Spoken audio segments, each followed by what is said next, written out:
देखिए, आषाढ़ के महीने में भगवान विष्णु और सूर्य की पूजा की जाती है। कुछ लोग इस महीने में भगवान शिव और पार्वती की भी पूजा करते हैं, खासकर आषाढ़ की पूर्णिमा पर। आषाढ़ के महीने में हमें कुछ चीजें हैं जो जरूर करनी चाहिए। हर रोज आप भगवान गणपति बैठे हैं, उन पर दूर्वा अर्पण करनी चाहिए, तुलसी की पूजा करनी चाहिए और मंत्र जाप ध्यान करना चाहिए, गंगा स्नान करना चाहिए। हर रोज हमें सूर्य देव को अर्घ तांबे के लोटे में देनी चाहिए और यही वो एक महीना है जब हमें पूरे महीने आदित्य हृदय स्रोत का पाठ करना चाहिए। भले ही बाकी दिनों में हम सिर्फ संडे संडे करते हो। दान यज्ञ करना चाहिए, हमें पूजा पाठ करनी चाहिए, गंगा स्नान करना चाहिए। ऐसा करने से हमारा भाग्योदय होता है और सभी सुखों की प्राप्ति होती है। लेकिन आप जो भी चीज करें उसका जिक्र लोगों से ना करें, चुपचाप से मुंह छुपा कर करें। इस महीने में तीर्थ यात्रा करना बहुत विशेष होता है और ऐसा करने से शारीरिक और मानसिक ऊर्जा बढ़ती है, नकारात्मकता दूर होती है, आपके जीवन में खुशियां आती है।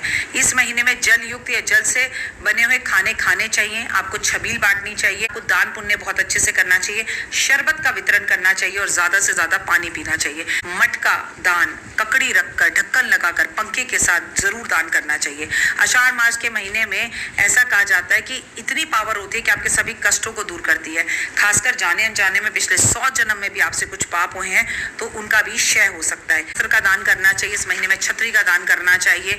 घर के आसपास कोई ऐसा मंदिर है जिस मंदिर में निर्माण कार्य हो रहा है तो याद रखिए कि ये मंगल का साल है, ओए होए, तो आपको वहां पर निर्माण कार्य जरूर करवाना चाहिए। नमक का दान जरूर करना चाहिए, आंवले का दान इस महीने में जरूर करना चाहिए। किसी धार्मिक स्थान पर आपको आंवले का पेड़ लगाना चाहिए। काले तिल, सफेद तिलों का दान पितरों के लिए करना चाहिए। भूमि का दान करना चाहिए। दूध, दही, शहद, घी, छाछ, अन्य चीजों का दान करना चाहिए। और कुछ चीजें इस महीने में है जो हमें नहीं करनी चाहिए। शादी ब्याह या मांगलिक कार्य करने से बचना चाहिए। इस महीने में बासी खाना खाने से बचना चाहिए। जल का अपमान करने से और जल वेस्ट करने से बचना चाहिए। तामसिक भोजन जैसे शराब और मांस, ये सब खाने से हमें बचना चाहिए।